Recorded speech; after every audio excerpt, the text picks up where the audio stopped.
From fast breaks to buzzer beaters to block parties, there's nothing as exciting as basketball. With Underdog, you can bring that excitement to wherever you watch. Playing on their app is as easy as choosing higher or lower on players, stats like threes made, points, rebounds, and more. Get those picks right, and you could win up to 1,000 times your money. Millions of fans have won over billions on Underdog. Will you be next? Join in on the fun by signing up for Underdog today using promo code ROOT, and you'll get a free pick as part of your first cash entry, plus up to $1,000 in bonus cash when you deposit. Must be 18 plus, 19 plus in Alabama and Nebraska, 19 plus in Colorado for some games, 21 plus in Arizona and Massachusetts, and present in a state where Underdog Fantasy operates. Terms apply. Void in Colorado. Concerned with your play? Call 1-800-GAMBLER or visit www.ncpgambling.org. In Arizona, call 1-800-NEXT-STEP or text NEXT STEP to 53342. In New York, call the 24/7 Hope line at 1-877-8-HOPE-NY or text HOPE-NY. The following podcast may contain discussions supported by science that may be considered dangerous to some listeners and conspiracy theorists. Discretion is advised. The 3 Down Greencast is brought to you by Lucky Bastard Distillers, Saskatchewan's premier distillery, and by the Pile of Bones Brewing Company, brewed in the heart of Regina.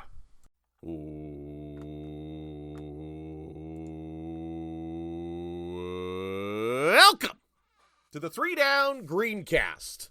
You are listening to the internet's only barely a football podcast that turns into a curling podcast once a year. My name is John Fraser, your host for this evening. Not with me tonight, one Mr. Joel Gasson. He has to sit this one out. He is strictly going to be Editor Joel as we dive into all things curling with a curler who's better at the sport, handsomer, and funnier than both of us put together times about 2. You'll hear from our guest here in a moment. But first, with Joel being Editor Joel tonight, instead of Host Joel to keep this thing on the rails, I do have to drop one of the spicier takes that you'll ever hear on this very here platform. That being, sometimes in certain situations, such as after you mow the lawn, after a hockey game, after a vigorous curling game, sometimes a mass-produced beer just hits the spot, a basic beer. I know, Joel, I'm sorry. I know you're probably not even going to listen to this, and when the mentions blow up, well, you're definitely going to be a little upset. But of course, in all other situations, we got to defer to the sponsors, that being our friends at the Pile of Bones Brewing Company and our friends at Lucky Bastard Distillers. Bryce from Lucky Bastard just getting back from warm and sunny Puerto Rico. I hate you just a little bit this time. For the Pile of Bones, tonight's beer is going to be the Cold Brew Americano Stout. I'm recording this immediately after my workday at Ents Toyota. There's the reference. Play along for the drinking game. So I need a little caffeine kick as well. While I'm still in the driver's seat before we get to all things curling, 8EndNation, the Scotties, the Tour, Brooms, all that kind of good stuff. And, of course, the Briar starting here this week. I do have to take this platform to tease a little something. No, not making fun of any of you or any of the 7 listeners here while like we're on the schoolyard, but instead, I can't announce it quite yet, but there is going to be something next month I'm able to announce that involves yours truly, raising some money for the Kinsman Club of Saskatoon. It's going to be for a great cause, but I'm going to need your help, dear 7 listeners. There is a fundraising component to it, so keep an eye on all the socials, at FraserPXP on just about everything, Instagram, Twitter, I'm still calling it Twitter, and Blue Sky, of course. But first, to our guest, a man I would dare say is podcasting royalty. The one, the only, friend of the program, John Cullen. As I alluded to, somebody funnier, handsomer, and a better curler than us is joining us this week. And even as I said in the intro, I think, like, podcasting royalty, because, like, you know, you got, like, all the awards, you know, the host of Broomgate, my dear friend, John Cullen, as this audio only, but John showing off one of the many awards he got. Yes, for this Broomgate. is my signal award. We won 4, but they only give you 1 statue. So I only, which is fair, because this actually weighs 6 pounds. So that's incredible. I wouldn't want 4 of them, but Pretty cool looking trophy. I don't really care about it. I don't really care about having a trophy, but it's a pretty cool looking trophy, I have to say. There's a joke here about you always getting silver, but I'm just Yes. gonna leave it. I finally got a gold. Although so the way that the Signal Awards work is they do award like gold and silver awards. So we were Oh nominated. no. We were nominated for four signals, and the only one we won silver in was best host. So when it came down to the individual award for me, I still won silver. So I don't think there's anything more on brand for you, John. exactly, I mean, realistically, exactly. like I love it. You've been doing. I love what you're doing with the tour. We'll get to that Thank before we you. get to the Scotties and the Briar. Love what you've been doing. And love what the tour's been doing as a whole. Like, it seems as though the curling group has come in and they've made some really good changes. What are your thoughts on kind of on everything, the direction the tour is going? It's a lot more fun, the all-star thing, the social media, the Grand Slam of karaoke. I know it's a lot, but seems like it's a vibe. It's good. Yeah. I mean, it's a vibe for sure. I would say, yeah, just to be clear, it's the Grand Slams. The tour's like a different deal. I don't want anyone to get confused that are listening who are like, wait a minute, isn't the tour a different thing? But yeah, the Grand Slams it's going great. Like you said, it got bought a year ago by sort of a group of investors that have just decided to brand themselves as the Curling Group. So there's quite a bit of financial muscle behind it. The initial raise was $5 million US. I've heard some rumors that there's another raise coming this off season. And yeah, it's kind of led by the CEO, Nick Sulsky. And yeah, like you said, it's been really good. I think the main thing that sticks out to me, because I knew that you were going to ask me about this, and I think, fans have been following along and can see all the things that you're alluding to. I think one of the things that I've been most impressed with is that they've come in and they're really listening. And I think that to me has been the thing that's really stuck out, is that, curlers have wanted change at the slams for a long time. And I think if someone had just come in, even if they had come in with a blank check or a big pocketbook like the curling group has, not that it's a blank check for them, but I'm just saying in general, like even if someone came in and they were like, we have a blank check, but we're making all the changes and we don't give a shit what you have to say. Am I allowed to swear on here? Yes, you are. Yeah, you're golden. Okay, perfect. Then I think that could have been an issue. But I think one thing they've really gotten right is that they came in, they kept a lot of the team that had worked on the slams previously or brought them back, so Jen Shell, Jenny Cram, Christy Petrushak have all been brought back or kept from the slams, and had a ton of experience running those. They've got Jess Zabo, who's like social media guru, running all the socials. She does Team Homan's socials and Team Hasselborg's and Team Dropkins, etc. So she's been involved in curling for quite a while now. And so I think like coming in, they've really listened to those people. They've also really listened to the curlers. The curlers have said, these are some of the things we would like to see, and they're listening. And so I think that has really earned the trust of the curlers. And I think thus far they've done a great job,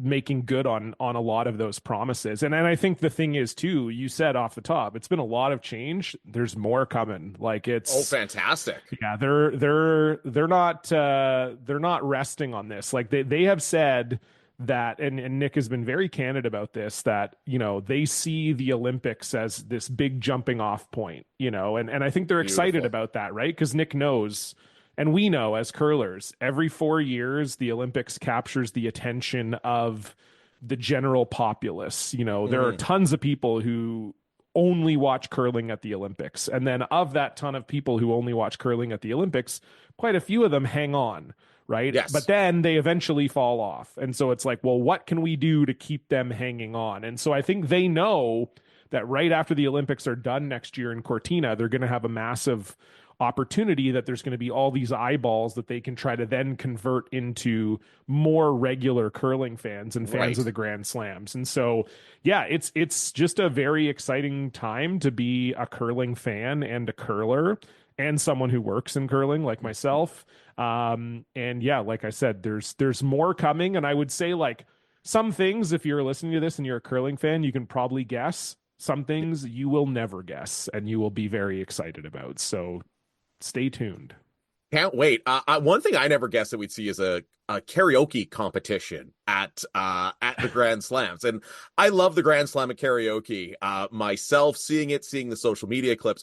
I need you to do one thing, though, John, is I need you to get Brad Jacobs up and singing Teenage Dirtbag by Wheatus.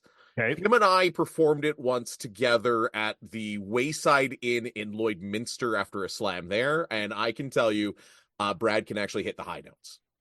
I believe it. The one thing about Team Jacobs, and they'll tell you this too, that now that they're getting into their older age, you don't see them out much. They're not out much. Among the top teams, they're one of the teams that even the Grand Slam of karaoke nights, when the slams are, kind of winding down, yeah, you don't see them out. So maybe the players will be different. I know that the players is kind of the end of the season, and the teams that are in it are maybe a little looser, but so yes, I will get on him. I will bug him to maybe give us a little Wheatus in Toronto. Even if it's on socials, we got to see it. The man can belt it out. Is there any? You don't have to name names, John, but it seems like a majority of curlers want the sport to go this way. Are there any holdouts? I don't want you to throw anybody under the bus, but is everybody unified in this? Like it seems like they are, but is there a couple curlers that are slowly coming around? Not that I've heard of. I mean, I think that, again, I think one thing that the curling group did smartly, like I've said already, is the first thing they did was they came in and they sat all the curlers down. Like it was at the Players last year where, they didn't officially close the deal until June, but they had like a memo of understanding or whatever the case by the time last year's Players rolled around. And Nick just went there and just got all the curlers in a room and said, tell me what you want. Tell me what you would love to see out of this, And so I think that you probably know this as well. There have been some interlopers over the years who have kind of said, oh, there's a huge opportunity in curling. I could take advantage of that. And they've tried to, and it hasn't worked. And I think this is the first time. And so I think curlers naturally are a little bit like, okay, we've seen this movie before. Mm-hmm. But I think in this case, it's more money than anyone's ever raised. I think the people involved care more than other people have before.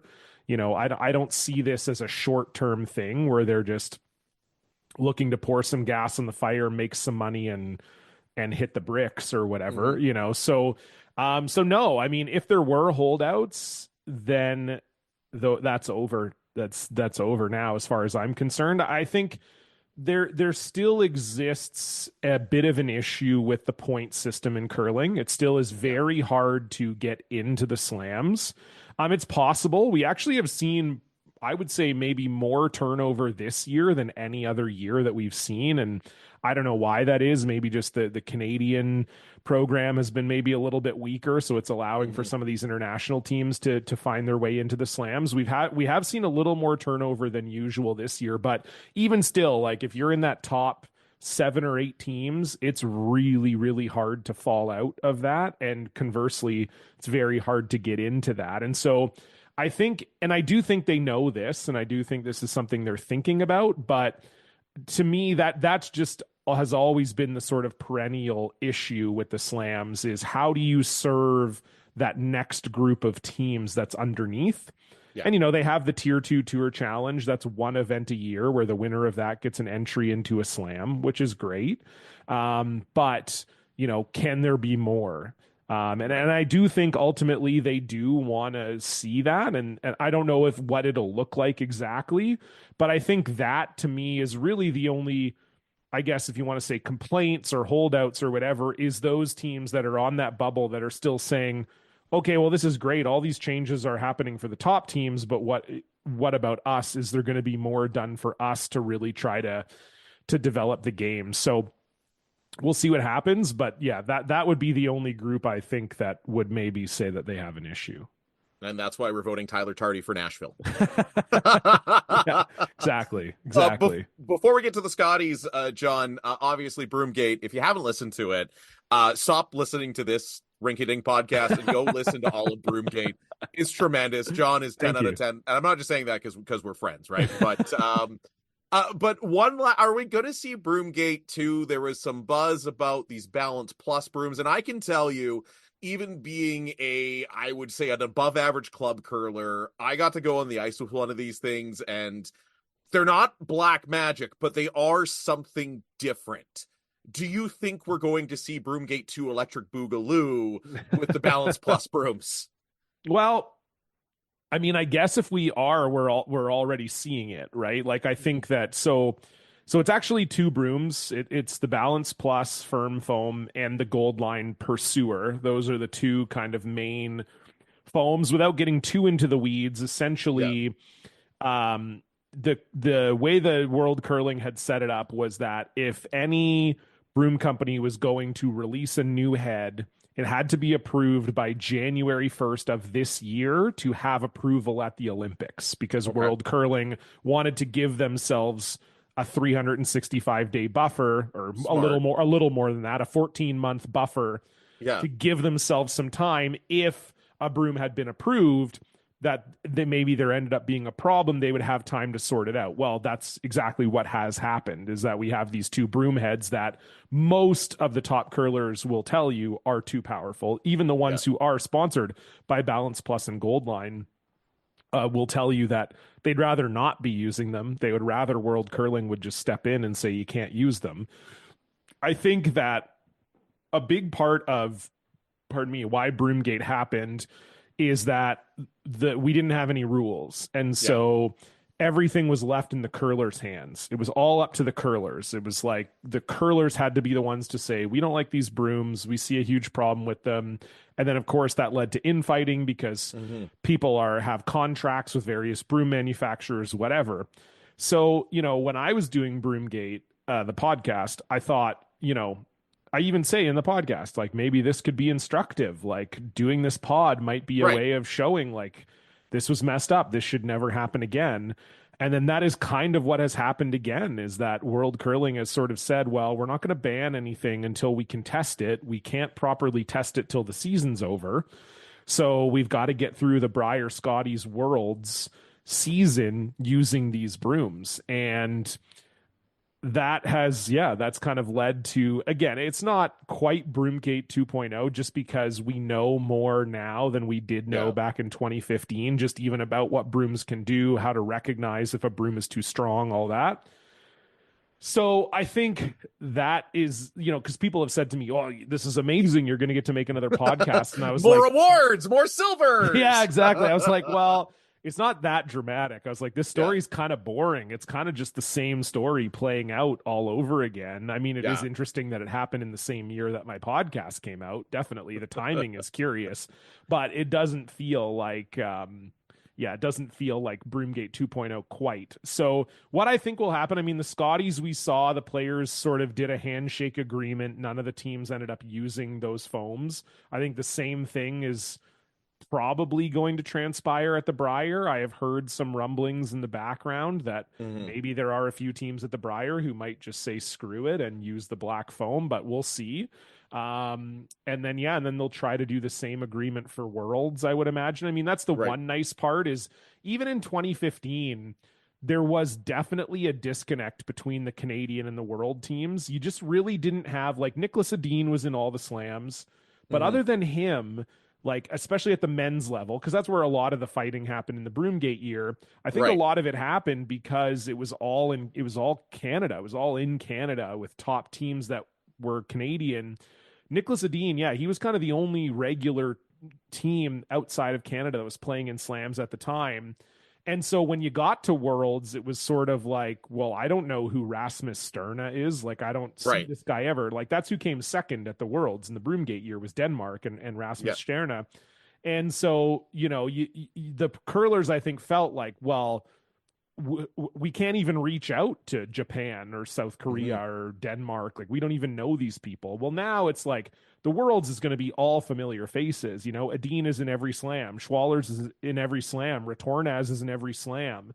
Schuster's in every slam. Dropkin's in every slam. So, like, I think you it'll be more likely that you'll see an agreement happen at Worlds that maybe wouldn't have happened in 2015. And then I think once they're able to get through Worlds, I think World Curling will do more testing in the summer. And I think ultimately we're not going to see these brooms used by next fall. I think that's what's going to happen. But they want to get the scientific evidence to go to the broom companies and give them a reason why they're going back on their approval, because they could be sued if they don't do that. Right. So 100%. Yeah. Which is also probably why, and just reading the tea leaves, why you can't come out as a curler and condemn them or anything like that, because again, there are legal implications and stuff like that, right? Like, and again, like I said, I've playing third for I play lead for our provincial clubs team, and I play third for our own rec team, and just one practice getting to try them out. It's like, well, if I can make changes, obviously guys that are way better at this than me can. So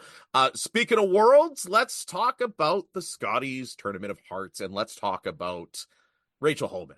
Yeah. Like, this is insanity. First off, looking forward to seeing her and Bruce in the Skins game, two of my favorite curlers that are out there. That's gonna be a ton of fun. Yep. But Battle of the Sexes, another example of World Curling just listening, the Grand Slams just listening. Like, people were tweeting when Homan and Mowat were having their really great starts to the season, let's get these two playing each other. And why not? The Grand Slam says, hey, we have a practice night every Monday night at a slam. We'll just move the practice times a little earlier, and then we'll do Rachel and Bruce in a primetime Monday night game. So yeah, it's going to be really fun for sure. I'm really looking forward to it. And Rachel's just been like, this is like a Michael Jordan run. Like, I don't think there has been a better run in curling than what she's on right now. It's incredible to watch. Yeah, never. I mean, we talked in Broomgate, like, people thought Mike McEwen was quote unquote cheating, which he wasn't, but like, even if you're the person who believes like, well, maybe they weren't cheating, but they had an advantage or whatever in 2014-15, I think that's what we all had seen as like the best curling season of all time before this. Mike lost 11 times that season. They made the final in every event they were in except for one. They won 8 of them. Unfortunately, one of the ones they lost was the provincial final, so they weren't even higher. Exactly. Which is crazy. But yeah, they had basically an 85% winning percentage that year. And I always say, I would say this in my newsletter, on podcasts, like, what people don't realize is like a truly elite curling team, the winning percentage is like 80%. Like, if you're above 80% winning percentage, that's like the mark of an elite team. And people would say that, feel like that's maybe a little low, but really, like, most of the top teams end in the high 70s. Like, if you look at the world number 1 to 5, most of them will be in the high 70s. So if you hit that 80, it's like you had a really, really good season. Mike hit 85. Yes. Rachel is on pace to be 90 in back-to-back years. Unbelievable. Last year, she was 93. This year, she could go even higher. Like, last year, I think she ended up losing 7 games. This year, she's lost 4. So if she finds a way to not lose another game this year, she'll actually have a better record this year than she had last year. It's crazy. I mean, it's just crazy. It really, I talk to top curlers all the time, and it's really reminiscent of Kevin Martin's team, in terms of like, you want to talk about like a singularly dominant team over the course of multiple years. A lot of people would say Kevin Martin, like 08 to 10. I did some math recently just because I was talking about this with people. And so Kevin Martin won the 08 Brier and the 09 Brier. He won the 08 Worlds, lost the final of the 09 Worlds, and then won the 2010 Olympics. In those 5 tournaments, they went 60-5. And 4 of those losses were to Dave Murdoch. So like, if Dave Murdoch's not around, maybe they never even lose. Right. But they were a team where they were winning games before they even got on the ice. Like, teams were so afraid to play them. It was just like, we're playing for second. If we make the final, we're just happy to be here. And this Rachel Homan team is the first time I have seen that since Kevin, where teams look afraid to play them and they look afraid to make a mistake. And I used to see this all the time because I was not quite good enough, but I was in a few tournaments with Kevin Martin around that time period. I never played that team, but I was in a few of the same tournaments and obviously was watching their run very closely. And we used to call it the Kevin Martin tax, because teams would go out and they would think like, holy shit, we're playing Kevin Martin. Yeah. We've got to do something crazy or we're never going to beat them. And then they would go out and just play so aggressive or do something really stupid or whatever. Yeah. And Martin would start so many games with a 3-0 lead or a 4-0 lead because they would just, the other team would just like blow their brains out being like, we got to do something different than what we're doing all the other times, because otherwise we're never going to beat them. And then it went the other way too. It was like, if you were close to them, like let's say you're having a very close game, they would actually get a lot of late steals because teams would go, holy shit, we're about to beat Kevin Martin, or we're in this game with Kevin Martin. And then all of a sudden, again, they blow their brains out going, oh shit, like, what am I doing? And it's so similar with Rachel. It looks like teams, when they're playing Rachel, feel like if we make even one miss, we will lose.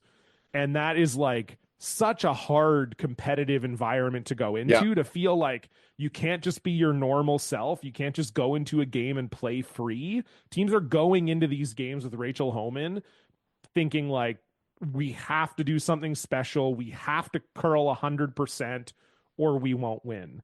And that's a problem. That's a problem for all the other teams. 100%. It's funny you mentioned the Martin tax, and speaking of Martins, Nancy Martin, I thought that game where Saskatchewan was playing really, really well at the Scotties, and there was that ninth end where she peeled her own 2 guards, and you could almost see what it was like, the sober second thought, and she basically went, oh shit, what did I just do? And it's crazy too, you mentioned the pressure to not miss, and seeing even in the final, like I watched the entire final. I kicked the kids off the big TV so I could actually watch it on a large television.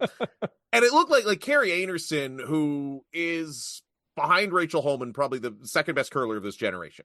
And Anna Hasselborg, Alina Petz, but yeah, they're 100%. They're all in that same conversation. Yep. 100%, right? And especially for Canadian curlers, right? Canadian curlers, no brain. Oh, Canadian curlers, it's not close. It's Rachel and Carrie, and that's it. And the funny thing is seeing a team, watching Carrie Anerson go in that final and look so tight. And I mean, I get it. You're going up. Rachel's literally chucking 100%, right? I mean, or being scored at 100%. That's a conversation for another day between you and I. But she's being scored 100%, having a hell of a game. No argument there. And Carrie looked scared. I mean, thinking that somebody that's had as much success as Carrie looking scared in that event. Now, I guess the question becomes, where does Carrie go from here? I mean, you are, by every metric, the second best Canadian curling team of the past decade. What does she do? I know that this year was a bit of a clusterfuck with her team. Yes. I mean, to be fair. I mean, Brianne Harris being unsuspended, Shannon Bouchard's got her knee injury. She, takes time off to have a baby. They're bringing in bodies left, right, and center, and they still make the final. But what does Carrie Anerson do from here? Because it just seems like we're set up for another 4 to 8 years of Carrie versus Rachel. And what could Carrie do to maybe beat or maybe put a dent in Rachel's record? From fast breaks to buzzer beaters to block parties, there's nothing as exciting as basketball. With Underdog, you can bring that excitement to wherever you watch. Playing on their app is as easy as choosing higher or lower on players, stats like threes made, points, rebounds, and more. Get those picks right, and you could win up to 1,000 times your money. Millions of fans have won over billions on Underdog. Will you be next? Join in on the fun by signing up for Underdog today using promo code ROOT, and you'll get a free pick as part of your first cash entry, plus up to $1,000 in bonus cash when you deposit. Must be 18 plus, 19 plus in Alabama and Nebraska, 19 plus in Colorado for some games, 21 plus in Arizona and Massachusetts, and present in a state where Underdog Fantasy operates. Terms apply. Void in Colorado. Concerned with your play? Call 1-800-GAMBLER or visit www.ncpgambling.org. In Arizona, call 1-800-NEXT-STEP or text NEXT STEP to 53342. In New York, call the 24/7 Hope line at 1-877-8-HOPE-NY or text HOPE-NY. Pray. Lots of prayer. I mean, that's about it, right? Yeah, I mean, no, I'm being facetious. I would say, to answer your question seriously, yes, Rachel is on an unbelievable run, playing better than any team we've ever seen, but she does have off games, and we even saw a few of them in the Scotties this year. She has lost finals this year. Like, she's made every slam final, but she's lost 2 of the 4 that she's been in, 1 to Carey and 1 to Anna Hasselborg. So she is beatable. If you're Carey Einarsson, I think the way that you would have to approach it is we just got to get to that game. We got to get to that game and just pray, hope we have a good game, hope Rachel has a bad game. The thing that sucks a little bit, if you're Carey Einarsson, is that Curling Canada changed the Olympic trials format, and the final is now a best of 3. Yes. And so, and I agree with that. I think that's actually a smart move. I know that there's like people are saying it doesn't properly replicate the Olympics. And that it's bad for TV because TSN doesn't know which game is the final and which game's not the final. What, like, if it doesn't make it to a game 3, whatever. Right. But like, this is also a sport where a loose hair coming off of somebody's pants can cost the best team. Rachel Homan could feasibly have a hit for 2 for the win, or hit against 2 for the win. Just needs to nose it and have that rock pick, right? So I'm 100%. With you. I'm a huge favorite. I'm a huge believer in the 2. Well, it's also like, what is Curling Canada's job? Their job is to qualify the best team for the Olympics. Yes, so the way to do that is to have a best 2 of 3. But yeah, really what you have to hope is that you just have to get yourself into that final, that best of 3 final. And the reality is, and I don't want to throw any shade on Rachel, but like the Olympics have been her bugaboo, right? Like that is the thing that has prevented her from like maybe already being considered the greatest of all time. She's been to 2 Olympics. She hasn't made the playoffs. I mean, 1 was mixed doubles, but 1 was mixed doubles, 1 was fours, didn't make the playoffs in either one. And I think Rachel is a person who right now, I think, is like not paying a lot of attention to her legacy, but is someone who, when she's done, will want to be considered the GOAT. That is what drives her. Like, she is insanely competitive. I had someone just today, actually, I was texting with someone about this, and I had someone call her maniacally competitive. And I thought that's a perfect way of putting it, right? Like, it is, she has that almost Michael Jordan kind of, and I took that personally gene in her that, like, I don't think she's thinking right now, I am the GOAT or I need to be the GOAT, but she wants that to be a done conversation when she's finished playing. And I think that if she doesn't win at least a medal, it would help if she wins gold. Like, I'll posit this to you. If Rachel Homan wins the Worlds this year, and then she wins the Olympic gold next year and goes undefeated, because that's the Jennifer Jones thing. She's the only female skip to go undefeated. If Rachel wins the Worlds this year, that'll give her more world titles than Jen. And if she wins the Olympic gold medal undefeated, she's now tied with Jen. And to me, if she does that, she's already the GOAT. She doesn't have to play another game. Yeah. But if she doesn't do that, and you just have to wonder, like, is that because right now Rachel's not scared of anything. She's not scared of playing in the Scotties. She's not scared of playing in the World. She's not scared of playing in the Slams. She's going out there and thinking every single game I can win. Does the Olympics in the back of her mind is that, like, she knows, like, let's say she makes that best of 3 final, which I think most of us would expect at this point that she will. Of course, yeah. Is that just going to, if you're Carey, again, this is all through the lens of Carey, but if you're Carey, you're hoping Rachel gets to that final and all of a sudden goes, I have to win these 2 out of 3 games because I have to give myself another chance to get to the Olympics, because if I don't, then I'm screwed.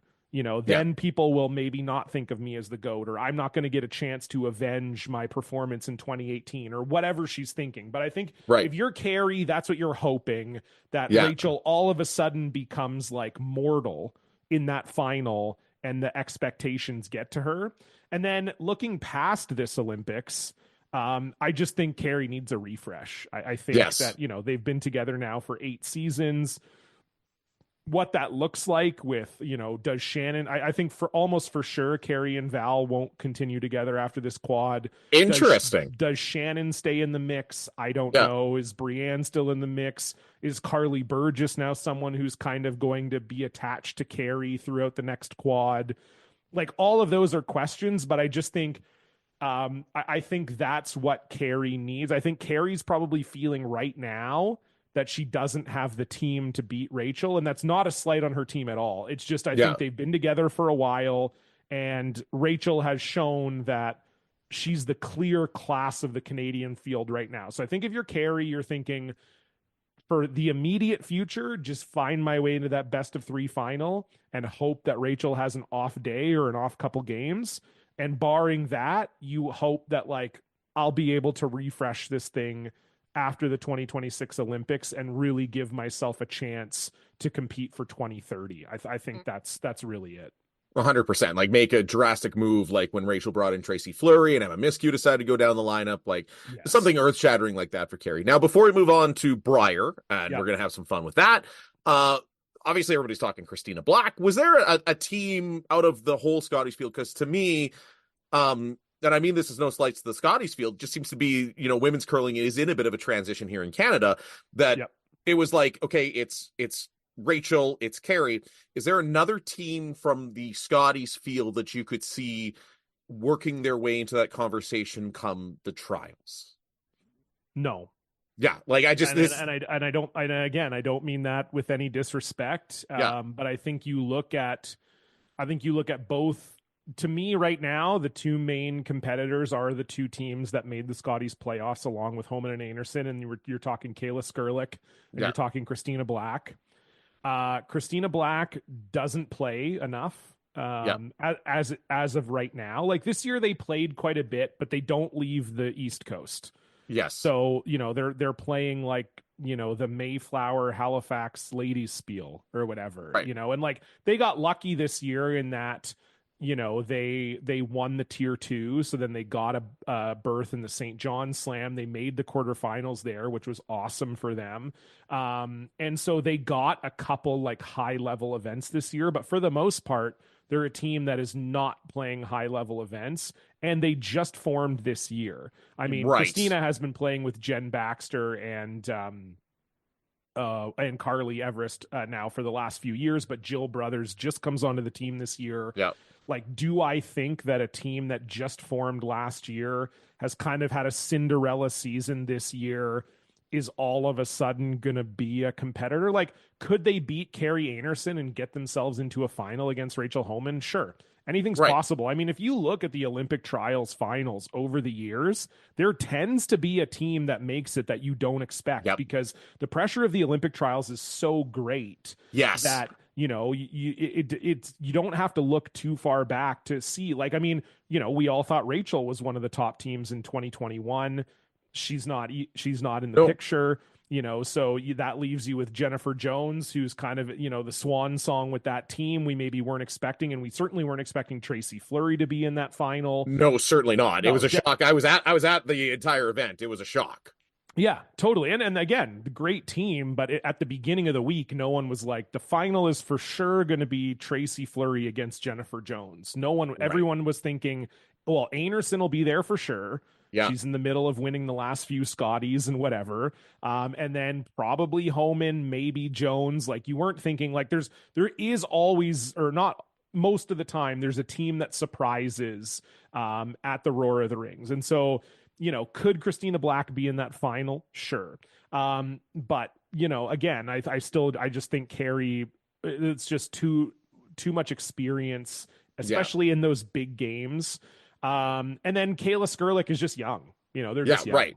She's in the 2030 conversation. Yeah, exactly. Yeah. So, I think for Kayla right now, she's sort of in the business of trying to get herself in as many big games as possible.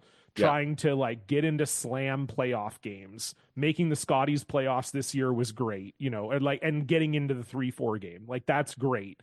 And they're right on the bubble for the Players Championship as well in the slams. And so like they'll be in the slams next year.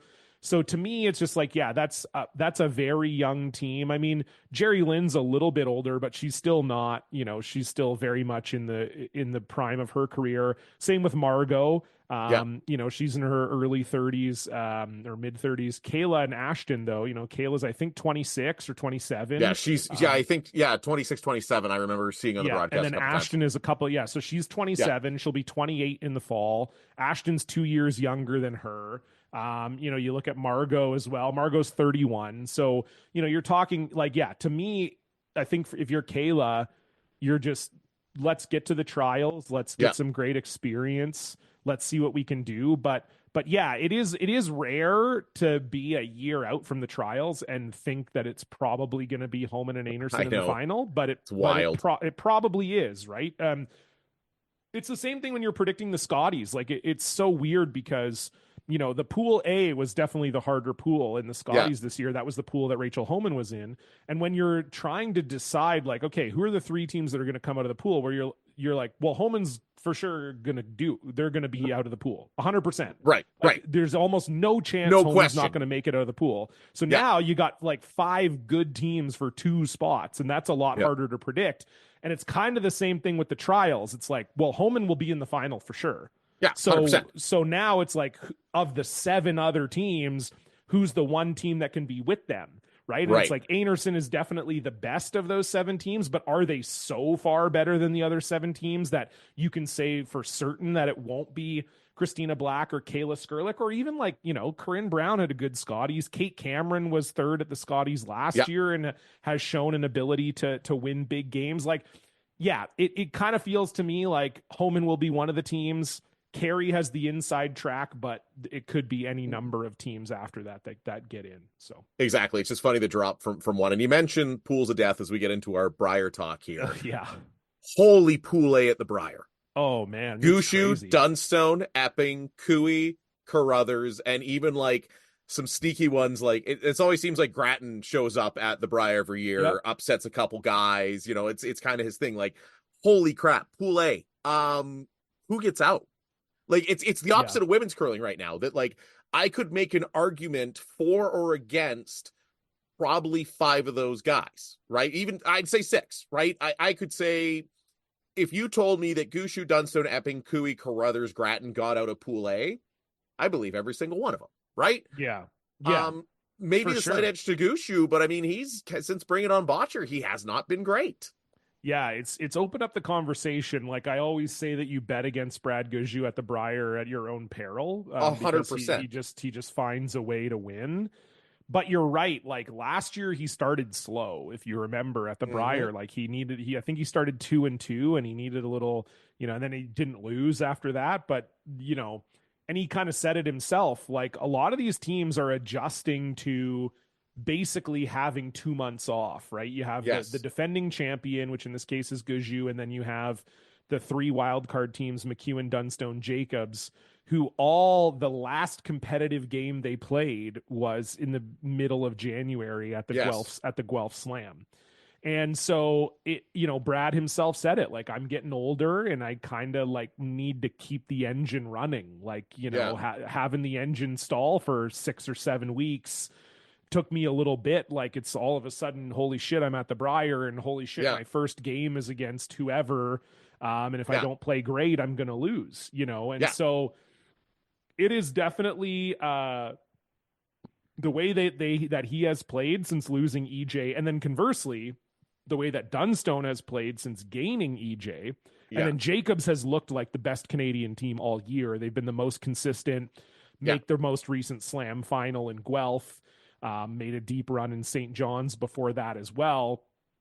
It really does feels interesting, Yes. And I think there's a little bit of like name bias. Like, Cooey really has not had a great year. Again, you bet against Kevin Cooey at the Briar at your own peril, but like, they fell out of the slams.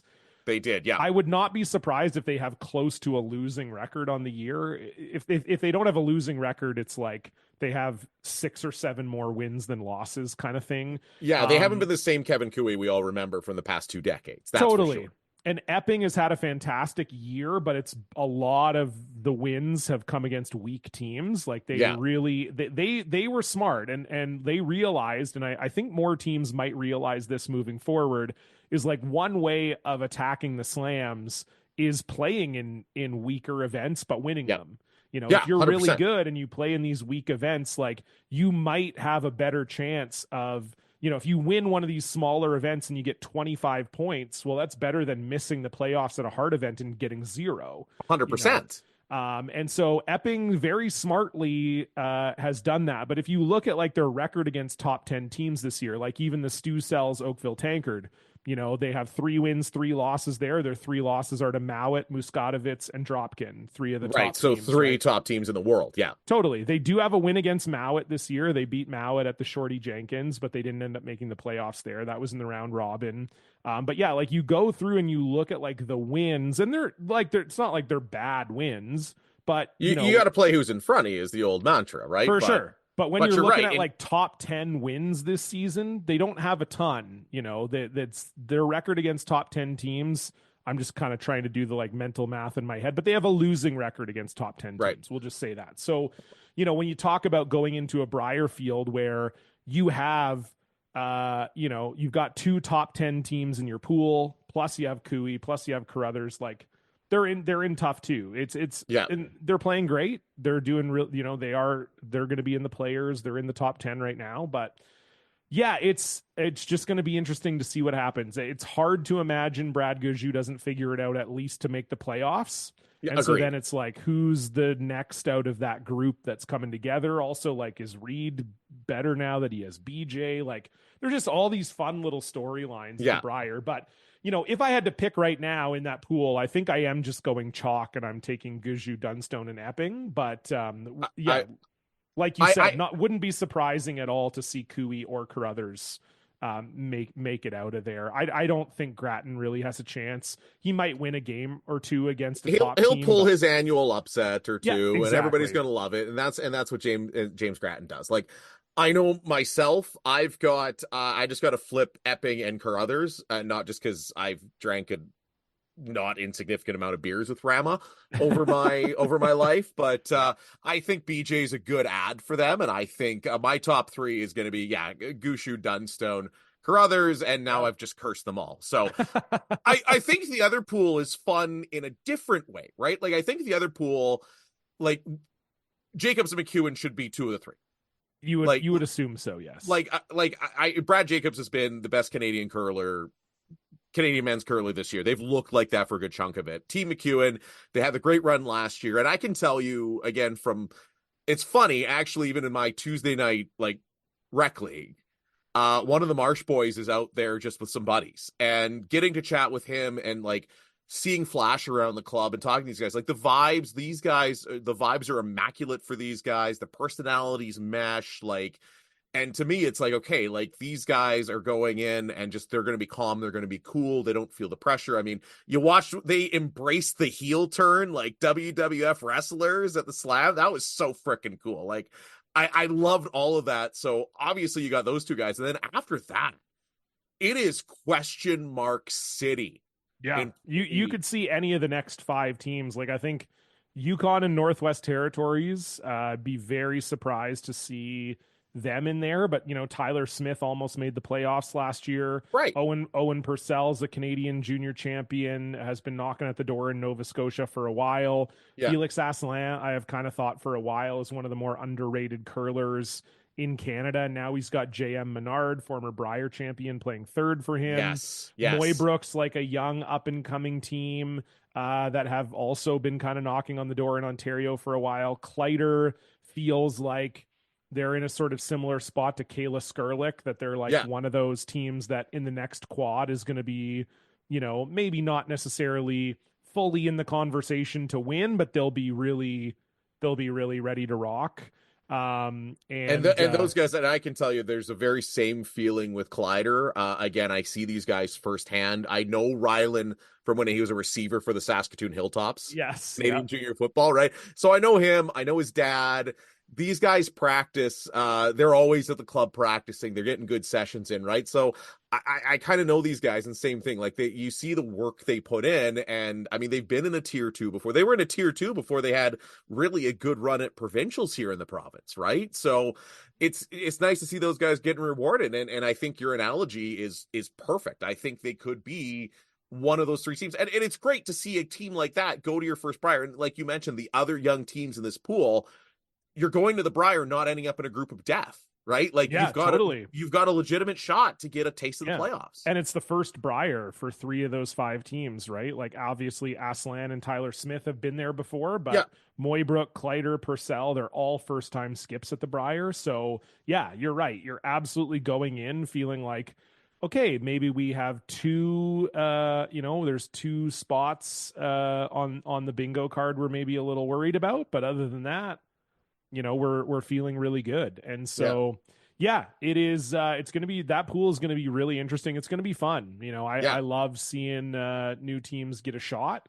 And I think any of those teams could be there at the end of the week for sure. But yeah, it's hard to say with the quality of the pool that Jacobs and McEwen don't make it out. And then it's just which of those teams feels the most comfortable at the Brier. All right, we'll wrap up 8EndNation, this year's edition. Again, John, you've been absolutely terrific. We will wrap this up with both a Brier pick and a Brier dark horse from you.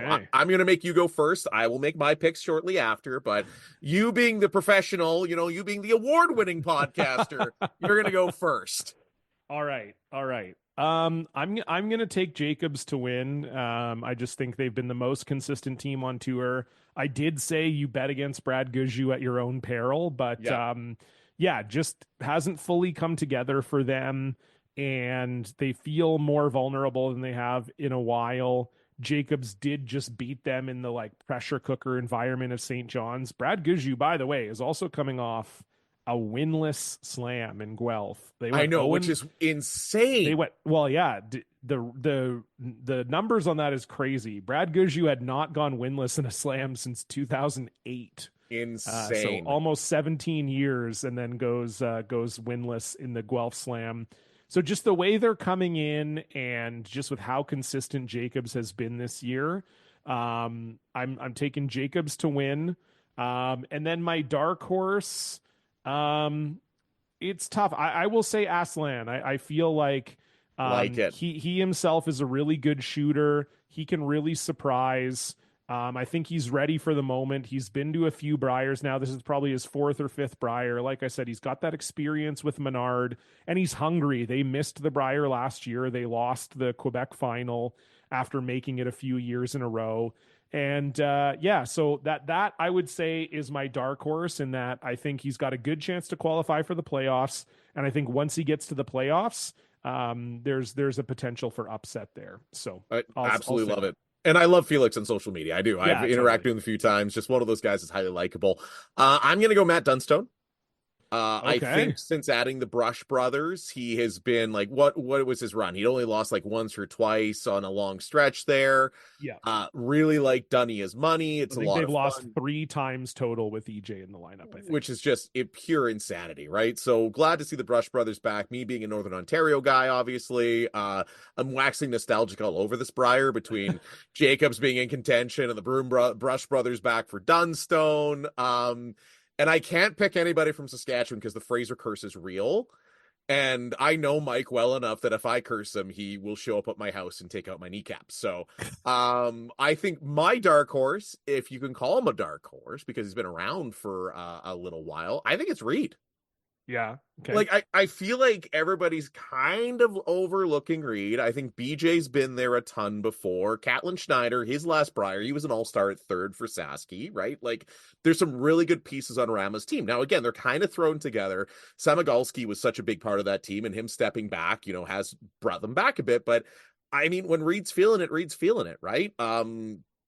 So I think Reed, who's not really being talked about amongst the favorites, could be a dark horse. Obviously, I want to see Kleider pick up some wins. I'd love to see my boy Ryland make the playoffs. But if I got to go with somebody, I think Reed's at 50-1 right now on most betting sites. Put a buck down, win 50 on Rama. I think it's not a bad pick.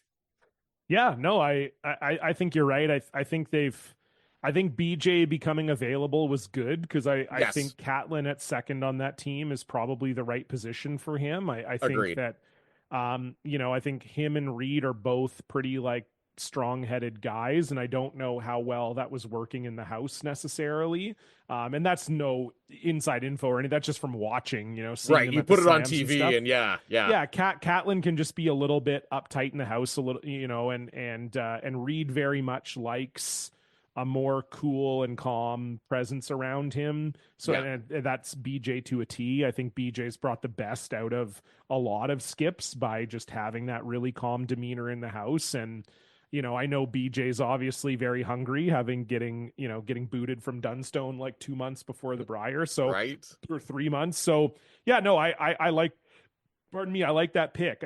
For me, it's just, can they come together in time, I think is really the main issue. If you had said they added BJ at the start of this season, then I'd maybe be a little more inclined to say, okay, the pieces are in place. But having only one tournament together, and it's the Manitoba Provincials, that's the only thing that would give me pause, and also the fact that they're in the much tougher pool. But I like the pick. I mean, I'm a huge Reed fan as well. Love all the guys on that team. If they go deep, I'd be very happy for them. I know it's been a very trying year for Reed with Brad leaving in the off season. I think he kind of thought that was a mix that was going to make it to the trials.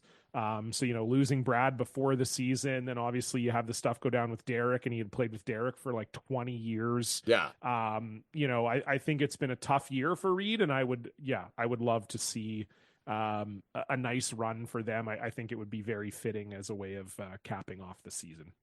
Well, John, you had dental work today, and you just chatted with me for an hour. I absolutely love it, my friend. You go recover, take some more Advil, have a beer when you can. John Cullen, thank you so much. All right. Thanks so much for having me. Always a pleasure to chat curling with you guys, or just you in this case. That's right. Why do we need Joel's fantastic interview skills? We'll just wing it. Exactly. Thanks, John. From fast breaks to buzzer beaters to block parties, there's nothing as exciting as basketball. With Underdog, you can bring that excitement to wherever you watch. Playing on their app is as easy as choosing higher or lower on players. Stats like threes made, points, rebounds, and more. Get those picks right, and you could win up to 1,000 times your money. Millions of fans have won over billions on Underdog. Will you be next? Join in on the fun by signing up for Underdog today using promo code ROOT, and you'll get a free pick as part of your first cash entry, plus up to $1,000 in bonus cash when you deposit. Must be 18 plus, 19 plus in Alabama and Nebraska, 19 plus in Colorado for some games, 21 plus in Arizona and Massachusetts, and present in a state where Underdog Fantasy operates. Terms apply. Void in Colorado. Concerned with your play? Call 1-800-GAMBLER or visit www.ncpgambling.org. In Arizona, call 1-800-NEXT-STEP or text NEXT STEP to 53342. In New York, call the 24/7 Hope line at 1-877-8-HOPE-NY or text HOPE-NY. With so many options, why choose Arizona State University? For me, the only online option was ASU because of the quality. Their faculty was really involved with their students and care about your personal journey. The dedication to my personal development from my professors, that's been extremely valuable to me. Earn your degree from the nation's most innovative university. Online. That's a degree better. Explore more than 300 undergraduate, graduate, and certificate programs at asuonline.asu.edu.